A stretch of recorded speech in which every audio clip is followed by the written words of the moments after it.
चलिए आज समझते हैं हम व्याकरण के बारे में। ठीक है, आज हम व्याकरण को समझते हैं। व्याकरण क्या है? ठीक है, व्याकरण को पढ़ना क्यों जरूरी है समझना। ठीक है, व्याकरण को पढ़ना क्यों जरूरी है या व्याकरण कहते किसको हैं, हम इसको सर्वप्रथम हम समझेंगे। ठीक है, चलिए सबसे पहले व्याकरण के, हाँ, आपके मन में बहुत से भाव उठते होंगे जिन्हें आप दूसरे के सामने प्रकट करना चाहते हैं। ठीक है, कोई भी भाषा हम लोग क्या करते हैं, हमारे दिमाग में कुछ न कुछ उठता है। ठीक है, जो कि हम किसी के सामने कुछ भाषा हम प्रकट करना चाहेंगे। जैसे सर के सामने हम प्रकट करेंगे कोई भाषा, या तो किसी व्यक्ति के सामने हम भाषा प्रकट करेंगे और हम उसको यही बताना चाहेंगे आपको भूख लगती है तो भोजन मांगते हैं। जैसे मानो कि किसी को भूख लगता है तो क्या करता है, भोजन मांगता है।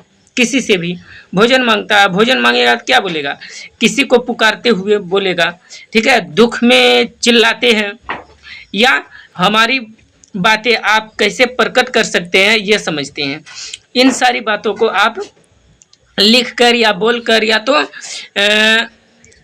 लिखने या बोलने की भाषा को ज़रूरत इसमें समझेंगे। जैसे मानो कि कोई भी भाषा है जो कि किसी को हम बोलेंगे कि हाँ हमको पानी की ज़रूरत है, क्या करेंगे, या तो हम बोल के हम उसको बोलेंगे, बोल के कहेंगे, या तो हम लिख के प्रकट करेंगे उसके सामने कि हमको पानी की ज़रूरत है, हमको पानी पीना है।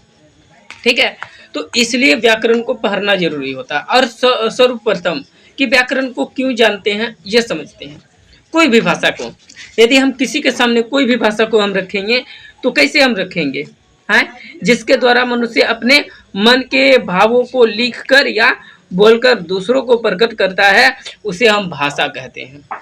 ठीक है, जैसे व्याकरण में जो भाषा होता है, भाषा हम बोलना सीखेंगे तो क्या होता है, या तो हम किसी के सामने या किसी मनुष्य के सामने क्या करेंगे, उस भावों को रखेंगे, या लिख कर रखें या बोलकर प्रकट करें, उसको हम सामने बोलेंगे, उसी को हम भाषा कहते हैं। जो भाषा किसी को समझ में आ जाए, जैसे मानो कि हम ही बोलेंगे तो हमको वो भाषा हमको भी समझ में आए और जिसको हम समझाना चाहते हैं तो उसको भी समझ में आ जाए। जैसे मानो कि हम पढ़ा रहे हैं, ठीक है, और तुम लोग को समझा रहे हैं कि भाषा कहते किसको हैं, तो हम क्या करते हैं, उसको अपने आप को पहले देखते हैं कि हाँ हमको ऐसे बोलना है तो तुम लोग को समझ में आएगा अथवा नहीं आएगा। तो उसको सबसे पहले हम प्रकट करेंगे। तो हम क्या करेंगे, बोल कर प्रकट करें या लिख कर हम प्रकट करें, लेकिन प्रकट करेंगे। ठीक है,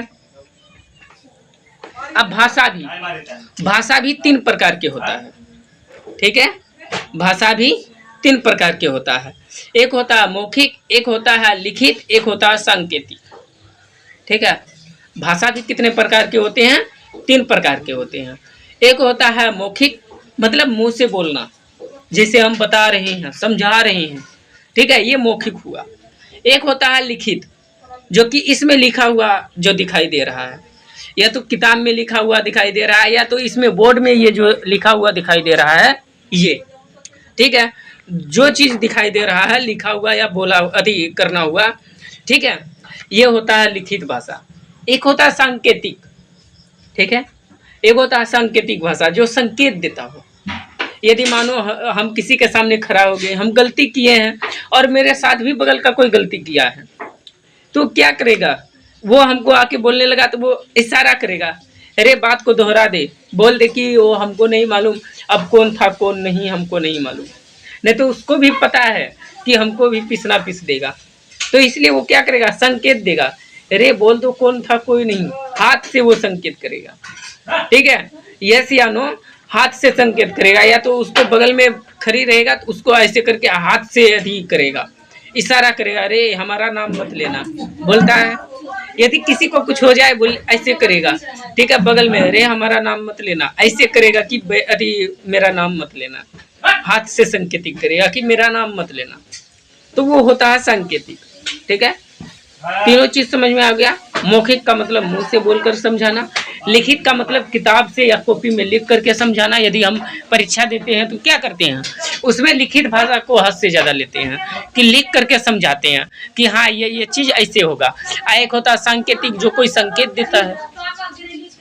ठीक है, भाषा को समझ में आ गया। कि भाषा भी 3 प्रकार के होते हैं, वैसे ही हम चलते हैं व्याकरण को समझते हैं। ठीक है, भाषा को समझ गए, भाषा के हिसाब से व्याकरण को भी बनाया गया है। व्याकरण कहते किसको हैं? अब सर्वप्रथम व्याकरण को समझेंगे। भाषा को बता दिए तो भाषा समझ में आया, अब उसके बाद व्याकरण को भी समझ में आ जाएगा। सॉरी, ठीक है, ये भी समझ में आ जाएगा। चलिए, ठीक है। हाँ, व्याकरण हम उसे कह सकते हैं जिससे मनुष्य शुद्ध लिखना और बोलना सीख जाता है। ठीक है, हम तो समझ गए कि भाषा 3 प्रकार के होता है, लेकिन उसको यदि शुद्ध हम लिखना नहीं समझेंगे और शुद्ध बोलना नहीं सीखेंगे तो क्या हमारा व्याकरण मतलब वो भाषा हो गया? नहीं, उसको शुद्ध से लिखना और बोलना सीखना पड़ेगा हमको।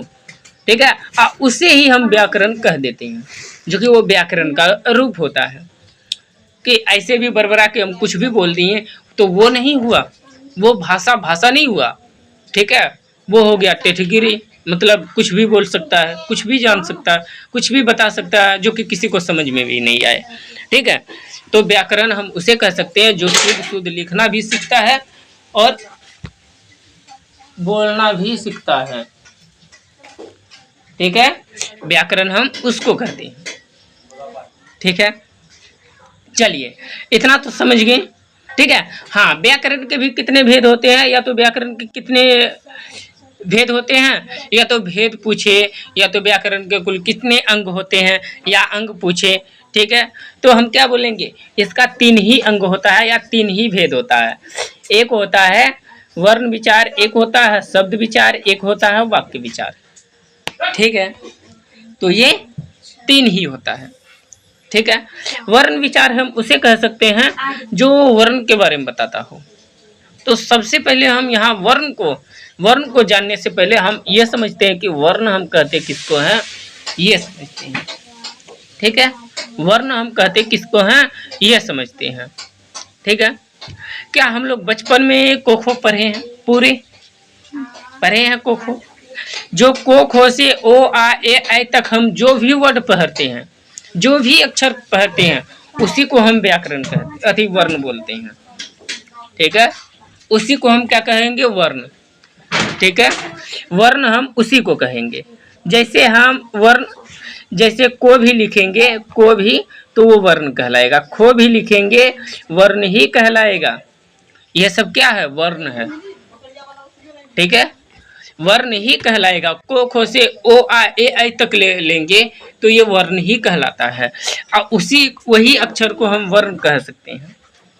ठीक है, चलिए, सर्वप्रथम वर्ण है, वर्ण को समझ गए। अब शब्द किसको कहते हैं? शब्द जो लिखा हुआ दिखाई दे हमको। ठीक है, जो हमको शब्द लिखा हुआ दिखाई दे। जैसे मानो कि हम भी कुछ बता रहे हैं या समझा रहे हैं, हम शब्द के भाषा पे ही बता रहे हैं, शब्द को ही पकड़ करके हम बता रहे हैं कि ये शब्द हम बोलेंगे तो इससे हमारा शब्द बनेगा पूरे। ठीक है, ये होता है शब्द। और वाक्य, ठीक है, हम समझते हैं वाक्य को।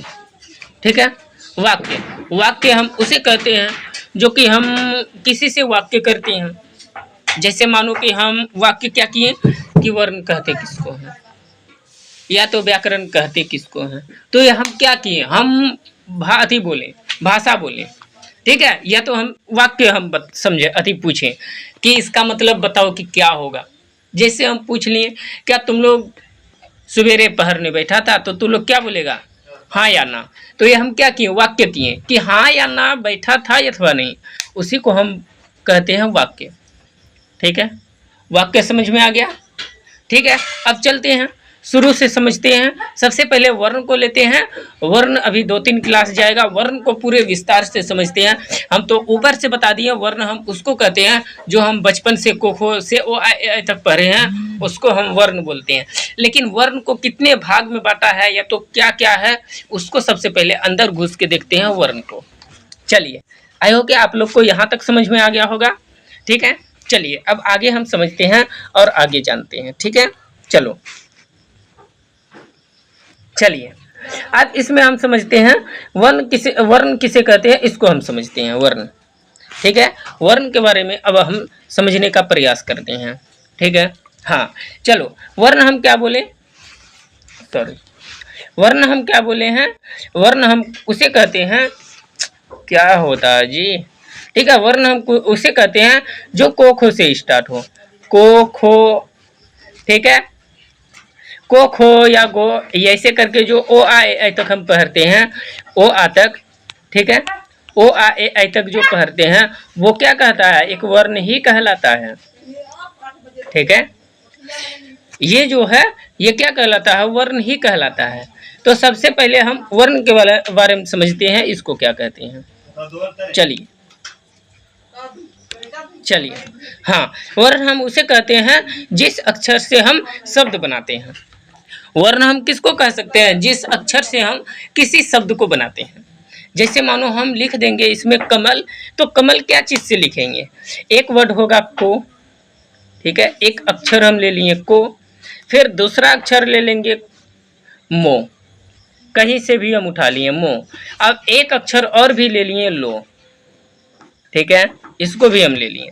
अब इन तीनों को हम मिलाएंगे तो एक साथ मिला के पढ़िए, तो ये क्या हुआ, तो ये एक साथ मिला के पढ़ेंगे तो क्या बन जाएगा, कमल।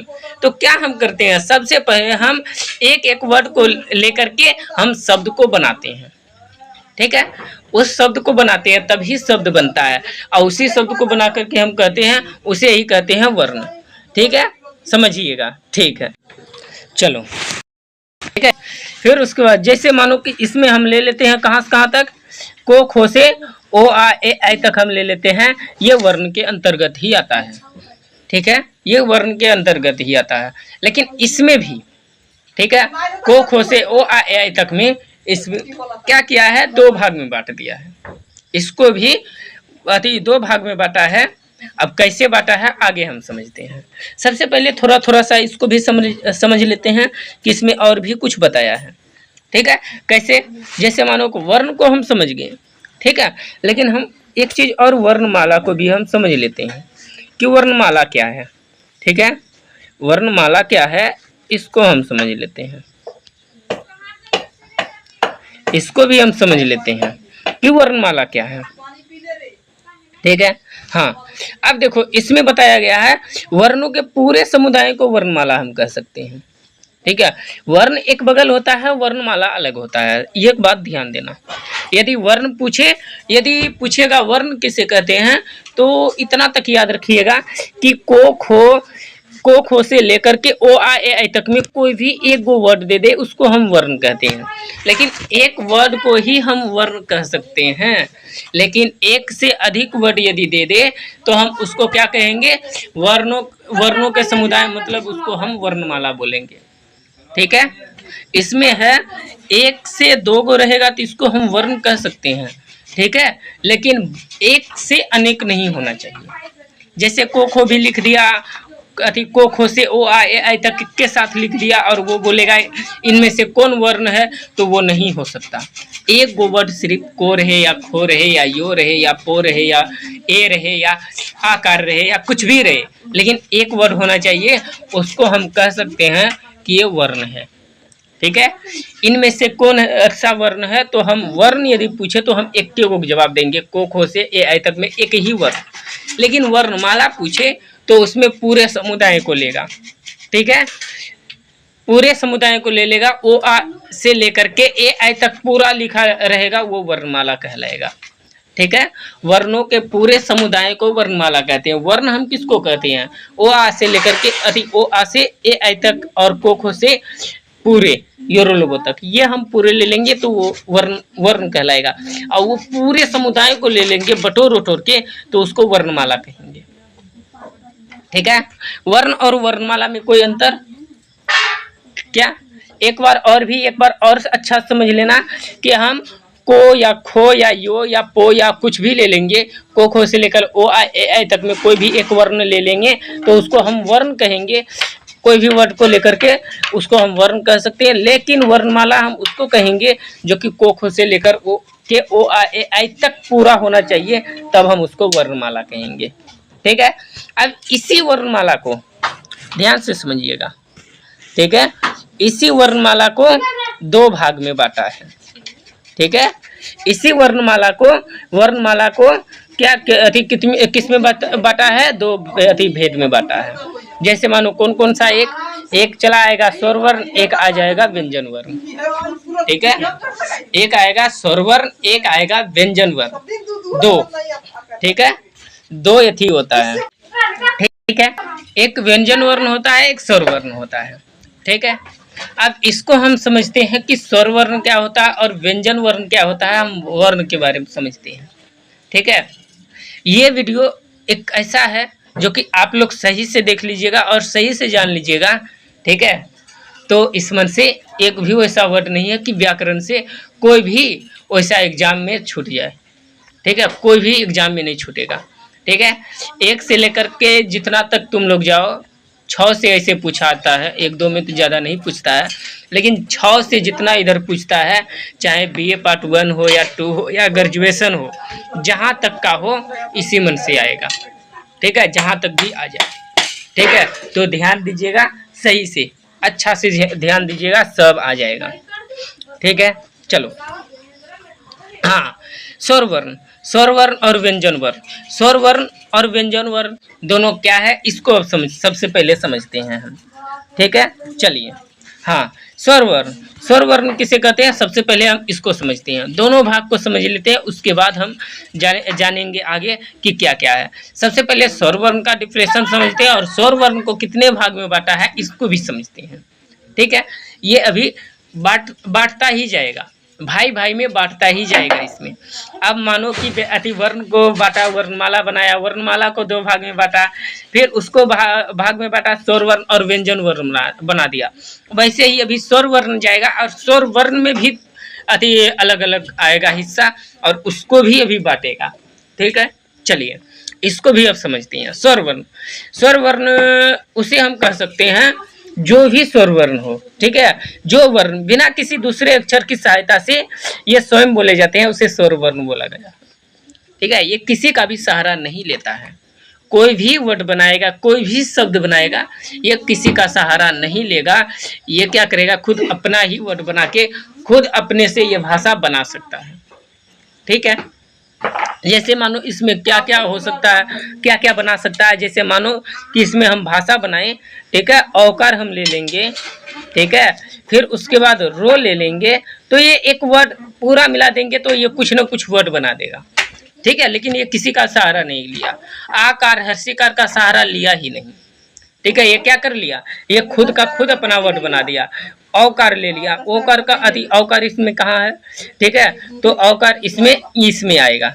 ठीक है, AI में आएगा औकार, जो कि AI में आता है औकार, जो कि ये खुद एक औकार ले लिया और एक रो ले लिया, इस मन से ये क्या कर लिया, अपना भाषा बना दिया। ठीक है, इसे कहते हैं, ठीक है, जो वर्ण ना किसी दूसरे की सहायता, मतलब ये बिना किसी दूसरे की सहायता से अपना स्वयं वर्ड बना लेता है या स्वयं भी वर्ड बना करके बोला जाता है, उसे ही हम क्या कहेंगे, स्वर वर्ण कह सकते हैं। और स्वर वर्ण कहाँ से कहाँ तक है, ठीक है, स्वर वर्ण, ठीक है, ओ आ से लेकर के, ठीक है, AI तक है।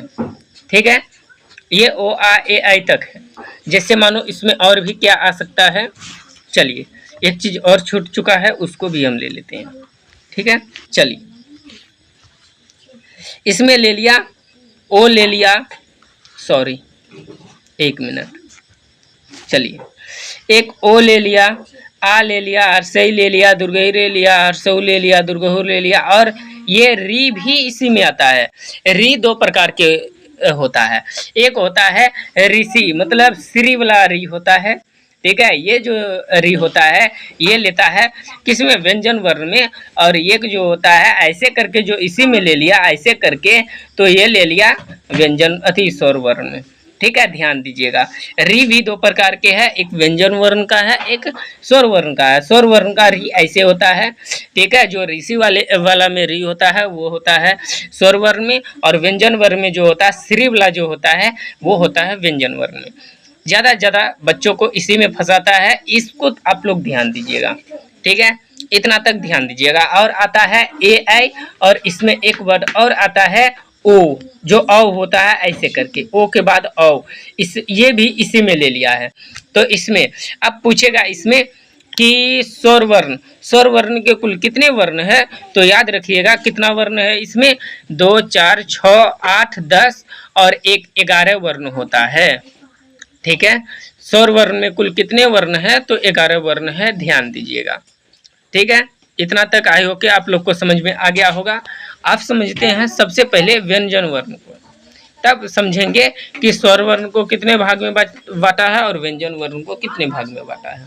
चलिए सबसे पहले आप व्यंजन वर्ण को भी समझते हैं, व्यंजन वर्ण क्या है।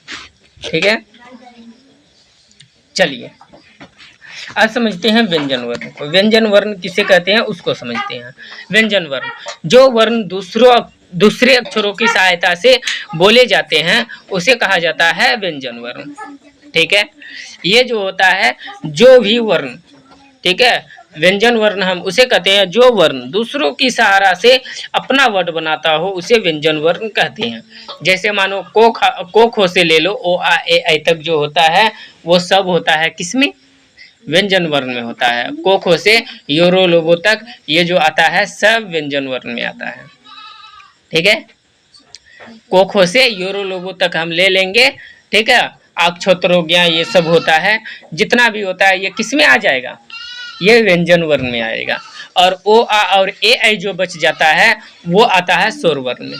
ध्यान दीजिएगा, व्यंजन वर्ण में को खो से लेकर के योरो लोबो तक ये आता है व्यंजन वर्ण में।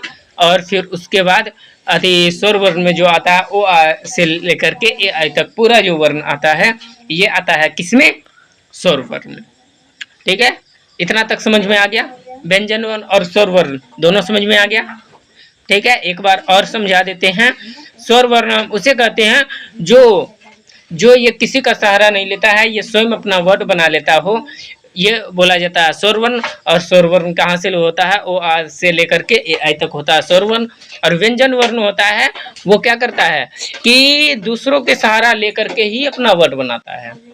व्यंजन वर्ण किसी का सहारा लेगा तभी अपना वर्ण बना सकता है, अन्यथा नहीं बना सकता है, उसे कहा जाता है व्यंजन वर्ण।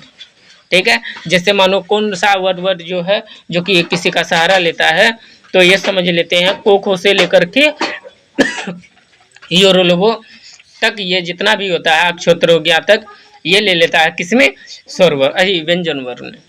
ठीक है, इतना तो समझ में आ गया। अब हम समझते हैं स्वर वर्ण को कितने भाग में बांटा है, इसको समझते हुए। ठीक है, स्वर वर्ण के कुल कितने भेद हैं, तो 3 भेद हैं। ठीक है, स्वर वर्ण के कुल कितने भेद हैं, तो स्वर वर्ण के 3 भेद हैं। कौन कौन से हैं, हर्ष है, दीर्घ है, एक प्लुत है। ठीक है, ऊपर करते हैं अब। ठीक है, चलिए ले लेते हैं ऊपर। ओके, चलिए अब इसको ले लेते हैं यहाँ से, समझिएगा सही से। ठीक, ये होता है हर्ष, दीर्घ और प्लुत। ठीक है, कौन कौन से वर्ण होता है, एक हर्ष स्वर वर्ण, एक दीर्घ स्वर वर्ण, एक होता है प्लुत स्वर वर्ण। ठीक है, ये स्वर वर्ण के कुल कितने भेद होते हैं, 3 भेद होते हैं। तो तीनों भेद को हम समझ लेते हैं कि कौन कौन से भेद होते हैं।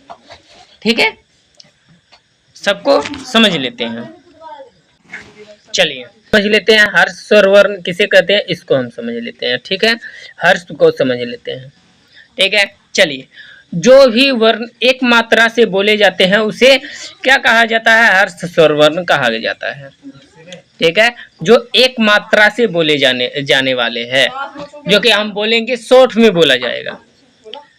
ठीक है, शॉर्ट में बोले जाने वाला वर्ण कैगो है, तो जैसे ओ ई उ री जो होता है ये होता है हर्ष स्वर वर्ण। ठीक है, जो कि हम ओ ई उ री बोल सकते हैं, जो कि भाषा में यदि पकड़ेंगे तो ये शॉर्ट में बोला जाता है, जो कि इसमें डबल नहीं होता है, एक ही होता है ओ ई उ री। ठीक है, ये होता है कि एक भाषा से बोले जाने वाला वर्ण, जो कि हम एक मात्रा उसको कह सकते हैं। एक मात्रा से बोले जाने वाला वर्ण 4 गो ही होता है। ठीक है, यदि पूछ ले कि हर्ष स्वर वर्ण में कुल कितने वर्ण है, तो याद रखना कि कुल 4 वर्ण है, जो कि हर्ष स्वर वर्ण कहलाता है। ठीक है, कौन कौन से, ओ ई उ री। ठीक है, ऋषि वाला री जो होता है इसमें हर्ष में आता है। ठीक है। अब चलिए आज समझ लेते हैं दीर्घ स्वर वर्ण किसे कहते हैं। ठीक है, तो दीर्घ स्वर वर्ण किसको कहते हैं, सबसे पहले आप इसको समझ लेते हैं। दीर्घ स्वर वर्ण, दीर्घ स्वर वर्ण उसे हम कह सकते हैं जो कि जो दो मात्रा से बोले जाने वाला वर्ण है। ठीक है, दीर्घ स्वर वर्ण हम उसे कह सकते हैं जो कि दो मात्रा से बोले जाने वाला वर्ण है।